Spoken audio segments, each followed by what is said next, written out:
वहां आने वाले मेहमानों और शोक मनाने वालों पर अक्सर पत्थर फेंके जाते थे। वहां हर जगह कचरा फैला हुआ रहता था। हमें ऐसी स्थिति का सामना करना पड़ा जहां कब्रों के साथ नियमित रूप से तोड़फोड़ की जा रही थी। ये पूर्वी यरूशलेम में नशे के इंजेक्शन लगाने वालों का सबसे बड़ा अड्डा थी। स्थिति बहुत खराब थी। अगर हम अपने मृतकों को शांति से विश्राम करने नहीं देंगे तो हम भी शांति से नहीं रह पाएंगे। जेफ डैल्बी, इंटरनेशनल कमेटी फॉर हार हज़ेतिम, माउंट ऑफ ऑलिव्स के इजराइल प्रतिनिधि हैं, जहां वे 2010 से दुनिया के सबसे पुराने और सबसे बड़े यहूदी कब्रिस्तान में सुरक्षा, संरक्षण और पहुंच को बेहतर बनाने के लिए काम कर रहे हैं। एक अनुभवी इजराइल समर्थक के तौर पर वे ज़ायनिस्ट ऑर्गेनाइजेशन ऑफ अमेरिका के इजराइल कार्यालय का नेतृत्व कर चुके हैं। जेएनएस स्टूडियो में स्वागत है जेफ। मुझे यहाँ बुलाने के लिए धन्यवाद स्टीव। सबसे पहले हमें अपने बारे में और हारा हज़ेतिम में अपने काम के बारे में थोड़ा बताइए।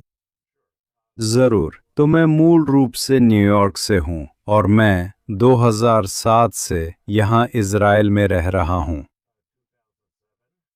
और मैं अपनी पूर्व भूमिका में ज़ोआ इजराइल डायरेक्टर के रूप में हर हबायत जैतून पर्वत की स्थिति के बारे में थोड़ी जानकारी रखता था, लेकिन पूरी तरह से जानकारी नहीं थी।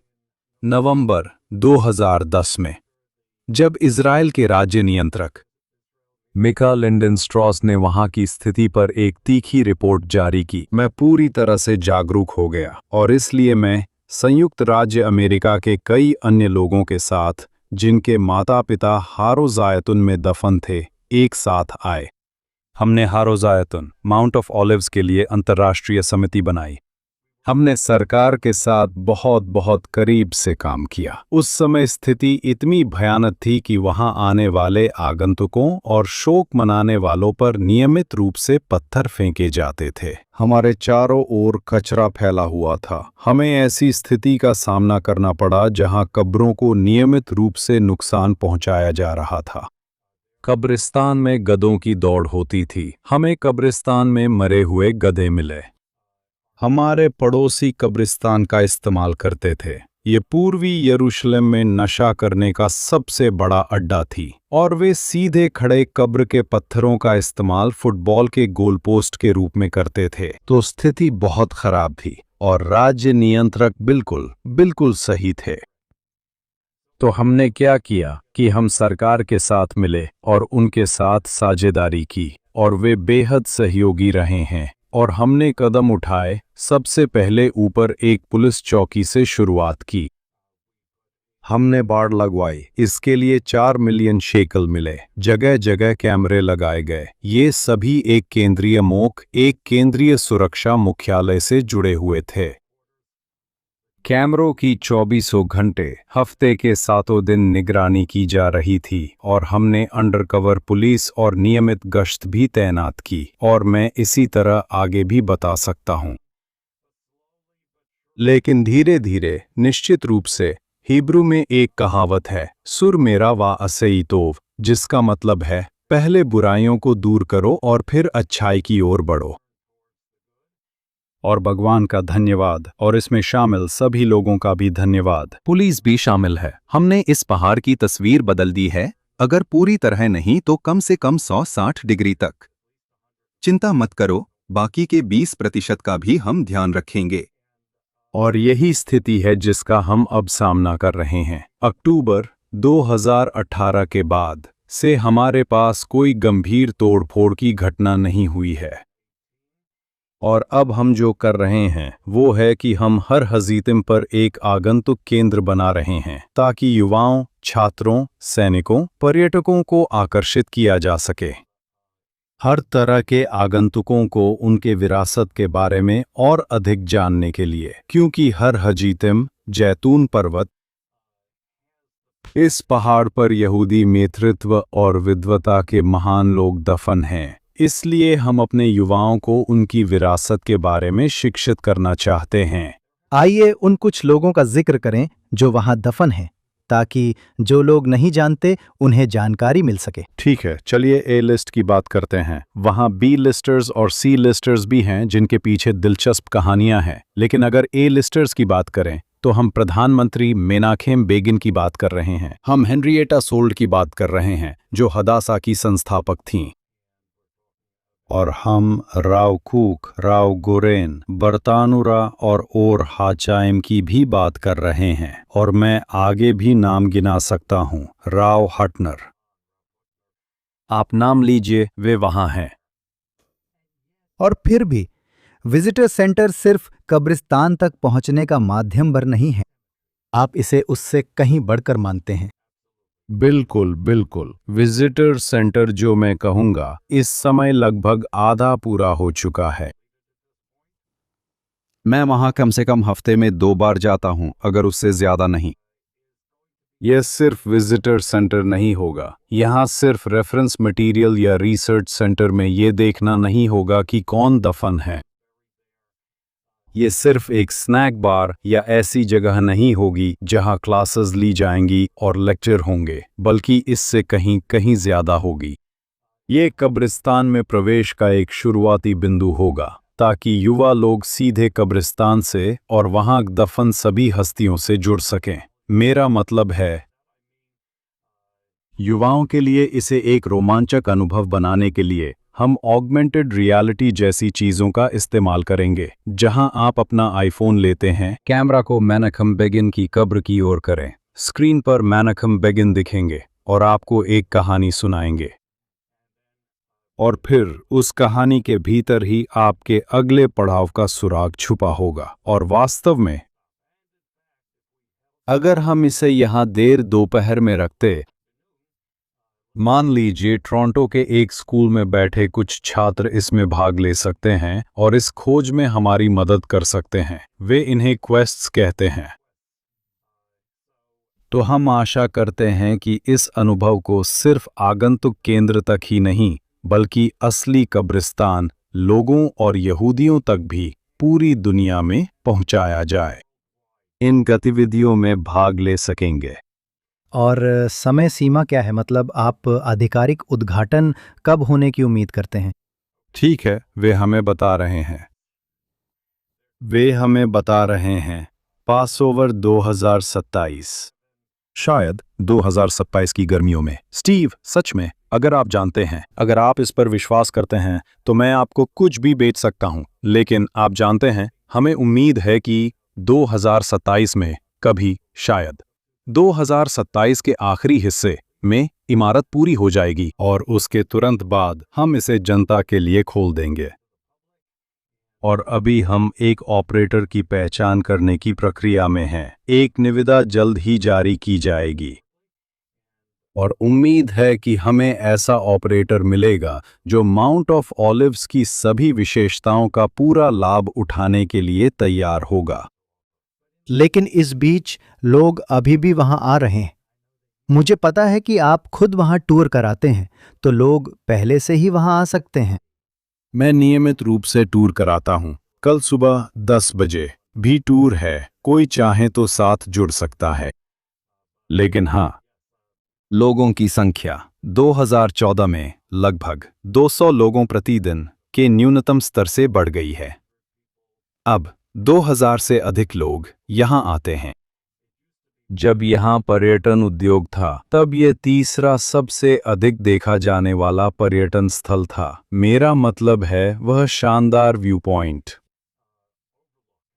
जो दृश्य आपको मिलता है वह मजेदार है, क्योंकि मैं यहाँ स्टूडियो में ठीक उसी ओर देख रहा हूँ जिस ओर से आप जैतून पहाड़ी की चोटी से देख सकते हैं। याद वशेम के बाद, कोटेल के बाद, पश्चिमी दीवार के बाद, जैतून पहाड़ी की चोटी पर यह व्यू पॉइंट तीसरा सबसे अधिक देखा जाने वाला स्थल था। इसका श्रेय मुख्यतः ईसाई तीर्थयात्रियों को है। हम इसे बदलने की उम्मीद करते हैं। हम जैतून पहाड़ी पर कार्यक्रम लाएंगे और ज्यादा लोगों को लाएंगे और यहूदियों को जैतून पहाड़ी लाएंगे, कुछ वैसा ही जैसा मेयर रूडी गिuliani ने उन दिनों सेंट्रल पार्क में किया था, जब सेंट्रल पार्क असुरक्षित था और उन्होंने मेट्रोपॉलिटन ओपेरा, न्यूयॉर्क फिलहार्मोनिक को लाया, Schaefer music festival, New York public library film festival, Adela Delacorte Shakespeare festival को सेंट्रल पार्क में लाया। तो देखिए, हजारों दसियों हजार लोग वहां आने लगे। पुलिस को उनकी रक्षा करनी पड़ी। इसी तरह सेंट्रल पार्क सुरक्षित हुआ। यही हमारा लक्ष्य है। मैं इसे जूलियनाइजिंग हर हज़ेतिम कहता हूं, पर शुरुआत में GU नहीं JEW लिखता हूं। ठीक है। तो लेकिन ऐसा क्यों है? थोड़ा सा व्यापक नज़रिए से देखें तो हर हज़ैतिम पर एक जीवंत यहूदी उपस्थिति होना इतना महत्वपूर्ण क्यों है? इसके कई कारण हैं। मूल रूप से 4 कारण हैं जिनकी वजह से लोग इस पहल में शामिल हुए हैं। नंबर 1, सुरक्षा। हमने 3 मुख्य उद्देश्यों सुरक्षा, सुरक्षा और सुरक्षा के साथ शुरुआत की थी और इसमें काफी सफलता पाई है। अन्य लोग इसमें इसलिए जुड़े क्योंकि हम इसे हिब्रू में क्वोद हामेत कहते हैं कि अगर हम अपने मृतकों को शांति से विश्राम करने की अनुमति नहीं देंगे तो हम भी शांति से नहीं रह पाएंगे। तो यह इसका एक बड़ा हिस्सा है। मृतकों के लिए सम्मान और आदर। सबसे प्रतिष्ठित, सबसे पवित्र कब्रिस्तान यहूदी कब्रिस्तान दुनिया में। सुरक्षा और कवोद हामेद। और तीसरा कारण जो वास्तव में मेरा कारण है वह है शिक्षा।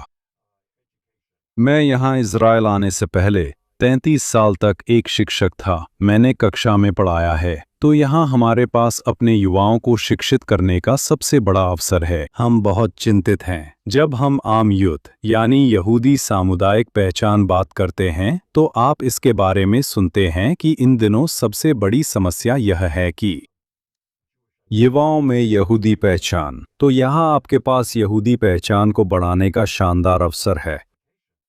ये तीसरा कारण है। चौथा कारण वास्तव में उन कारणों में से एक है जिसकी वजह से मैं शामिल हुआ जब मैं जोआ के लिए काम कर रहा था, और वह था जैतून पर्वत की पर्वत श्रृंखला जो वास्तव में 2 मील लंबा है। ये उत्तर में हर हैत्सोफिम माउंट स्कोपस से शुरू होता है और ये पूरी तरह से दक्षिणी छोर पर स्थित एक जगह किटमात जियोन तक जाता है जो इस लंबी लंबी रिज का अंतिम सिरा है। और यह, जैसा कि मैं यहाँ से फिर देख रहा हूँ, पूर्वी यरूशलेम की रक्षा करता है अगर हम उस पर नियंत्रण खो दें। और दुर्भाग्यवश अरब लोग दक्षिण में बेथलेहम से निर्माण कर रहे हैं। उत्तर में रामल्ला अलबीरा की ओर से 38,000 से ज्यादा अवैध संरचनाएं बनी हैं। जैतून पर्वत को चोक पॉइंट माने जैसे एक रेत घड़ी की गर्दन हो। इन दोनों हिस्सों के आपस में मिलने से रोकना पूर्वी यरूशलेम की अखंडता के लिए बिल्कुल जरूरी है। आप कह सकते हैं कि पूरे यरूशलेम के लिए। सिर्फ इतना ही नहीं, लेकिन हमारे पास हरी जैतिम के पूर्व में खूबसूरत यहूदी बस्तियां हैं, और वे बस्तियां हैं जैसे मिशोर अदुमिम, कफ्फार अदुमिम, माले अदुमिम, एलोन, केदार। खूबसूरत बस्तियां अगर हम जैतून पर्वत की पहाड़ी खो देते हैं तो ये भी खतरे में पड़ जाएंगी। Mount of olives ridge. तो मूल रूप से 4 कारण हैं जिनकी वजह से हमें इसकी परवाह करनी चाहिए, और आपकी सोच के अनुसार एक कारण दूसरे से ज्यादा महत्वपूर्ण हो सकता है। ठीक है, मुझे पता है आपने मुझसे साझा किया था कि आप न सिर्फ धार्मिक यहूदियों को आकर्षित करना चाहते हैं बल्कि हर तरह के यहूदियों और साथ ही ईसाइयों को भी, जैसा कि आपने पहले बताया था, और दूसरों को भी जोड़ना और उन्हें शिक्षित करना चाहते हैं। जैसा कि आपने कहा, यहूदी धर्म के जिस बहुत ही महत्वपूर्ण स्थल पर, और न सिर्फ ऐतिहासिक दृष्टिकोण से बल्कि जैसा कि आपने कहा पहचान के दृष्टिकोण से भी। बिल्कुल, आगंतुक केंद्र सबके लिए खुला रहेगा। और मुझे लगता है खासकर इन दिनों दुर्भाग्यवश भू राजनीतिक स्थिति ऐसी है कि वहां बहुत अधिक अज्ञानता है, बहुत अधिक गलतफहमी है, और हमारी इस गलतफहमी के साथ यरूशलेम में हमारी स्थिति बेहद महत्वपूर्ण है। और जैतून पर्वत 3000 साल पुराना है। जैतून पर्वत पर सबसे पुरानी कब्र फिरौन की बेटी की है। वो फिरौन की बेटी नहीं जिसने मूसा को नील नदी से निकाला था, बल्कि वो फिरौन की बेटी जिसने राजा सुलेमान श्लोमो हामेलेक से शादी की थी, और वो हर हज़ीतम पर दफन है। तो लोगों को यह समझाने में मदद करना कि यह स्थल वास्तव में यरूशलेम और इज़राइल में हमारी निरंतर उपस्थिति का प्रमाण है, आज के समय में बिल्कुल जरूरी है। क्या आपको लगता है कि ये भी बड़ी तस्वीर के लिए महत्वपूर्ण है? मुझे इसे नैरेटिव कहना पसंद नहीं है, लेकिन इज़राइल में जो हो रहा है, उसके बारे में सच बताने के लिए भी क्या ये अहम है? और साथ ही दुनिया को ये दिखाना कि हम वास्तव में कौन हैं? मुझे लगता है ये बहुत जरूरी है और आप इस बात या उस बात से बहस कर सकते हैं, लेकिन आप जैतून पर्वत से बहस नहीं कर सकते। वहां 1,50,000 यहूदी हैं, जैसा कि मैंने कहा, जो 3,000 साल पहले से हर हबायत ओलिव पर्वत पर बसे हुए हैं। यह यहाँ हमारी मौजूदगी का एक अटल तथ्य है और इसलिए यह बिल्कुल जरूरी हो जाता है। वैसे आप बहस कर सकते हैं, अगर आप मंदिर पर्वत की तरफ देखें, आपको वहां यहूदी मौजूदगी का कोई भी निशान नहीं दिखेगा, कम से कम कोई स्पष्ट निशान तो नहीं। शायद अगर आप नीचे खुदाई करें तो आपको कुछ निशान मिलेंगे, और जब उन्होंने दुर्भाग्यवश उस भूमिगत मस्जिद की खुदाई की थी तो हमें कुछ निशान मिले थे, और अचानक सैकड़ों टन मिट्टी जो किद्रोन घाटी में जैतून पर्वत और मंदिर पर्वत के बीच फेंकी गई थी, उसने वास्तव में मंदिर पर्वत पर हमारी मौजूदगी के सबूत उजागर कर दिए। लेकिन अगर आप इसे जैसा है वैसा ही देखें, आपको उस 40 एकड़ के प्लेटफॉर्म पर उस जगह पर कोई यहूदी उपस्थिति दिखाई नहीं देती, जबकि जैतून पर्वत पर ऐसा नहीं है, जहां आप एक कब्र से दूसरी कब्र तक जा सकते हैं, और उनमें से हर एक हमारी यरूशलेम में ऐतिहासिक उपस्थिति का सबूत है। तो आपका विजन क्या है? आप इतना महत्वपूर्ण काम कर रहे हैं। भविष्य में जैतून पर्वत के लिए आपका विजन क्या है? उन लोगों के लिए जो अगले साल से यहाँ आएंगे और इसे देखेंगे। सबसे पहली बात कि यह सुरक्षित रहे। यही हमारा पहला और सबसे महत्वपूर्ण उद्देश्य था, और यही वह उद्देश्य है जिसे हम सुनिश्चित करेंगे कि बना रहे। हम अपनी उपलब्धियों पर संतुष्ट होकर नहीं बैठेंगे, हम स्थिति में सुधार जारी रखेंगे। सरकार से 6 मिलियन शेकल मिले हैं ताकि कैमरे अपग्रेड कर सकें। दुर्भाग्यवश 2 युवा महिलाएं जो हमारे सुरक्षा मुख्यालय में बैठी थीं, कई बार उन्हें दीवार पर लगे फ्लैट पैनल डिस्प्ले पर एक कैमरे से दूसरे कैमरे पर स्विच करने के लिए कीबोर्ड पर 5 मिनट तक भी लग जाते थे। अब हमारे पास एक सहज प्रणाली मौजूद है जिसमें अत्याधुनिक कैमरे हैं जो 360 डिग्री तक घूम सकते हैं, और वहां बैठी लड़कियां, ये सच में लगभग एक पारदर्शी सिस्टम जैसा है जो विकसित हो रही परिस्थितियों के अनुसार तुरंत प्रतिक्रिया दे सकता है, बजाय इसके कि प्रतिक्रिया देने के लिए बहुत देर तक इंतजार किया जाए। तो सुरक्षा हमारी सबसे बड़ी प्राथमिकता बनी रहती है। भविष्य में मैं चाहता हूं कि यह यहूदी लोगों के लिए शिक्षा का प्रमुख केंद्र बन जाए, इस हद तक कि स्टीव बर्थराइट कार्यक्रम के छात्र वहां जाकर फिर अमेरिका, यूके या जहां भी हों अपने कॉलेज लौट जाएंगे और वे कहेंगे, जानते हो क्या, तुम्हें वहां जरूर जाना चाहिए, क्योंकि वह एक अविश्वसनीय शैक्षिक अनुभव था। और अगर हम उस स्तर तक पहुंच सकें, अगर हम युवाओं को जैतून पर्वत की ओर आकर्षित कर सकें, मैं खुश इंसान बनकर मरूंगा। अभी मत मरिए, क्योंकि हमें आपकी ज़रूरत है। और आपने फंडिंग का जिक्र किया, सरकारी फंडिंग, और कहाँ से आपको फंडिंग मिलती है, और अगर लोग मदद करना चाहें तो वे कैसे कर सकते हैं? जब हमने सरकार के साथ अनुबंध किया था तो समझौता यह था कि वे 12.5 मिलियन शेकल देंगे और हम भी 12.5 मिलियन शेकल इस इमारत के निर्माण के लिए देंगे।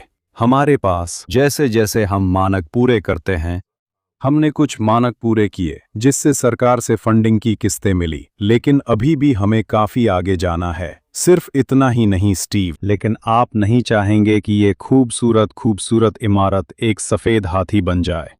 आप चाहेंगे कि इसका इस्तेमाल वहां सभी के अनुभव को समृद्ध करने के लिए किया जाए। तो सार्थक कार्यक्रम जारी रखने के लिए हमें आगे अतिरिक्त फंडिंग की जरूरत होगी। तो अगर लोग योगदान देना चाहें, वैसे हमें उम्मीद है कि लागत बढ़ने और सामग्री की महंगाई के कारण कुल लागत शायद 28 मिलियन हो जाएगी, यानी 14 मिलियन हमारी तरफ से और 14 मिलियन सरकार की तरफ से। तो अगर वे योगदान देना चाहते हैं, उन्हें हार हज़ैसिम जाना चाहिए। HARHAZEISIM हज़ैसिम harhazaisim.org, और वहाँ डोनेट बटन है और वे वहाँ जाकर क्रेडिट कार्ड से दान कर सकते हैं, जैसे भी वे दान करना चाहें। जेफ डार्बी, आपका स्टूडियो में आना अच्छा लगा। आपको भविष्य के लिए शुभकामनाएं। धन्यवाद धन्यवाद स्टीव, मुझे यहाँ बुलाने के लिए धन्यवाद।